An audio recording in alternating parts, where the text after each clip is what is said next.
Hey guys, Michael here with the Daily Note. So sorry I'm a bit late with this video today. I had some parental duties with my newborn, but anyways, so Bixby, right? Have you guys tried Bixby? What are your thoughts on it? An interesting update landed for Bixby yesterday that a lot of you might be very interested in doing.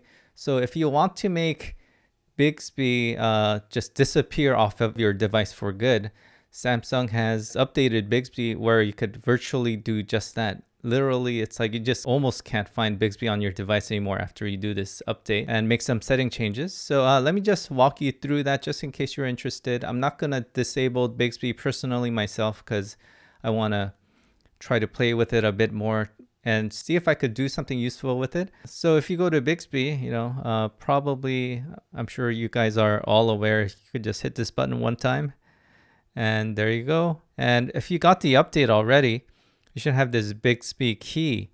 If you don't have it yet, you need to update your Bixby. So go to settings and then go all the way down and go to about Bixby. And this should check if you have the latest version. And if you don't, you can update it through here. And now when you go to the screen and you go to hit that settings button, you could disable the Bixby key. Now, this means you can't accidentally enable Bixby, but you could still hold it if you have if you haven't disabled Bixby voice yet. You could still hold it, and it'll open up Bixby. Now, you can't even disable that. So from here to go to Bixby again, you could just open Bixby. And then you could go to settings again. And you could disable Bixby voice. Right now, this button is not working anymore, right? You can't hold it, you can't tap and hold, you can't press it. So it's almost as if Bixby is completely gone, but you could do one more thing. So from your home screen, you could swipe that way and then, oh, actually, no, don't do that. From the home screen, pinch out as if you were pinching out from a picture. And then you could just disable that. And now, so what's interesting after you do all these three steps is that it's as if Bixby is nowhere to be found on this device. So if you go to your Samsung apps, it's not even there. You could search for Bixby and it doesn't know of it. And when you go to your settings and then you search for Bixby,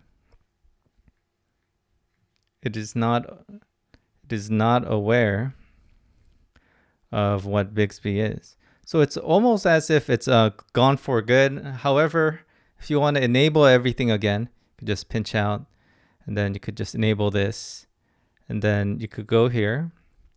And then you could, set up all the things such as Bixby voice and the button. Now, what a lot of people are starting to do, or a lot of people have done since the Galaxy S8, is assign functions to this button. A lot of people are setting that to take snapshots with, which I think would be useful, although it would be redundant to this shortcut, right? The power and the volume down, which takes the snapshot. So I don't know if you need another button to do that, or I'm sure the most obvious one is to open up Google Assistant. So as for my personal opinion about Bixby, as mentioned, I don't want to turn it off right now because I want to learn how to use it, and I'm sure it's capable of doing some really important and cool stuff. However, I feel that it is very underdeveloped, and I'm surprised that Bixby being out for maybe about 4 months now, it still seems very underdeveloped. What I believe Samsung's intention was, they're going to give everyone this really powerful tool and make it easy to program and access by literally giving you a physical button on your phone. And it's going to be rough in the beginning, but it's going to learn from everyone that's using it, and then it's going to do something amazing later. And I think that potential is there. However, right now it seems like it struggles to do just the simplest tasks, such as play music, right? When I tap on this and I tell it to play music, I just can't seem to get it to work. And as a content aggregator, I feel like it just is not in the same league with Google. And I don't think that part's going to change. Google, right, is a search engine that's been aggregating content off the entire internet for 2 decades now. So I don't think that's going to change with Google or content aggregation, but it is much more powerful than Google Assistant. And I believe that there's still a lot of potential with Bixby, so that's why I don't want to turn it off. But I think for a lot of people who are struggling by pressing this button accidentally when they want to lower the volume, or they just want to turn off Bixby because it seems to get activated when you're sitting in a car listening to the radio, right? I think this setting is kind of needed right now, and I believe Samsung understands that. That's why they pushed out this update. They're kind of waving the white flag finally for people who have no interest in using it and are happy with everything that they're using. But for power users who like powerful things, you could definitely do a lot with the Bixby Assistant. I think you just gotta find something to do with it. So yeah, I'm going to keep digging what Bixby can do. Right, I'm gonna try to see if it's worthwhile keeping it on there for certain situations, and I'm gonna be doing that video probably sometime in the future. But as for right now, yeah, please let me know what your opinion on Bixby is.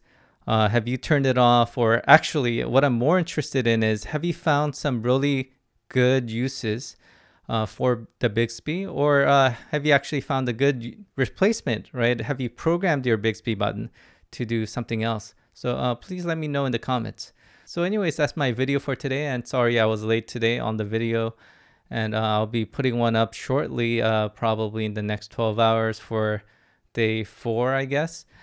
Please like and subscribe if you haven't done so, and I hope to see you in the next video. Thank you for watching.